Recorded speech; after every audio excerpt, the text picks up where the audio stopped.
Boss, ganito lang mag-assemble at disassemble ng ating nail gun. Sa hindi pa sanay, bossing napakadali lang mga bossing. Hawakan mo lang dito, tapos tanggalin mo lang rito. Ikot mo lang.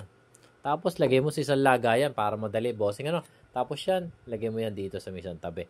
Yan din yung mga lalagyan mo ng oil, tapos babrasin mo, bossing. Tapos sa handle naman, mabilisan lang tayo, bossing Hawakan mo dito, tapos luwagan mo lang dito.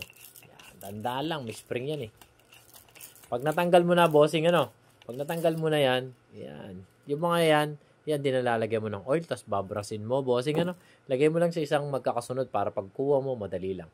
Yan, tanggalin mo tong spring, lagyan mo ng oil, brasin mo, ganun lang kasimple. Tapos mga bossing, eto, cover niyan, lagay mo sa isang lagayan, magkakasunod lang para madali mo makuha. Tapos ito, kailangan natin sundutin, at saka ito, baba natin papunta rito. Pag hindi siya nalaglag, ikaw na magtulak, ganun lang kasimple. Yan mga boss. Kung hindi siya malalaglag, yun, nalaglag na. Minsan hindi siya malalaglag, sundutin mo lang yung parang pin dyan. Boss? Pag nasundot mo na, okay na yan, malalaglag na yan. Tapos yung mga yan, ito lalagyan mo lang ng oil, tapos brush mo, ganun lang kasimple, bossing, ganun lang kasimple yan. Yan mga boss. Ito naman, ibababa naman natin dito, papunta rito. Tutuunan lang natin dito, papunta ron sa may loob. Yan, papunta dyan. Tapos, tsaka natin baba. Yan, bossing. Para madali lang. Yung mga hindi makakasunod, panoodin nyo na lang lagi yung video natin. At napaka-basic lang na basic. Yan mga boss, Tapos yan, tutulak lang natin papunta rito sa may kabila. Nasaan yung pinasundot natin ng pin? Tulak lang natin para yan mga boss, Malaglag. Yun ang sinasabi sa hula, boss. Ayan, boss, natanggal na natin yung spring. Yan mga boss, natanggal mo na yung spring. Wait lang, bossing Yan, natanggal na natin yung spring. Balik na lang natin uli at gabi na. Yan, mga bossing suot lang natin dyan sa dati. Tapos, yan. Dapat kalahatian lang, bossing kalahatian lang para madali nating may pasok yung ito naman, ipasok natin Balik lang natin, mabilisan lang. Yan, mga boss. Yan, nasa loob na. Tapos, tulak natin papunta doon sa may loob. Yan. Tapos, itulak natin papunta rito uli. Papunta rito para paglalagay natin ng spring. Yung isang spring, lagay na natin isang spring. Yan. Pag nilagay na natin spring, lagay na natin yung cover niya. Kung ano yung mga tinanggal natin, yun din naman ang ating ibabalik.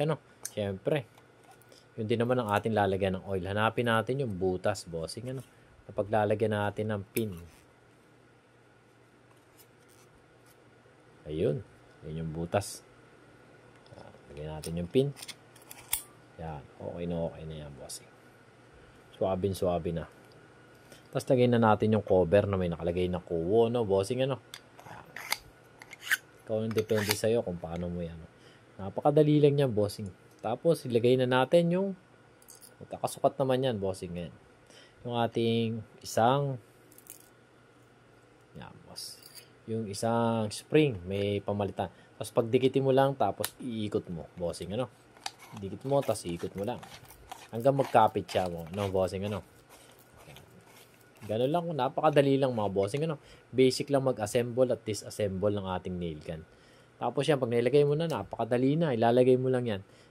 Papatong mo na lang, pero yan yung mga nilalagyan natin ng oil, Lagyan mo ng oil dito, mga gilid, tapos babrasin mo, ganun lang. Tapos patong mo na lang dito. Yan. Patong lang naman yan. Tapos yung panghuli, yan, lagay mo na lang isa. Ang naka-front lagi, yung nato. Ito, yung may bakal, yun na nasa may labas. Yan, basta Huwakan mo dito, tapos ikot mo. Tapos i-testing mo yung kasa.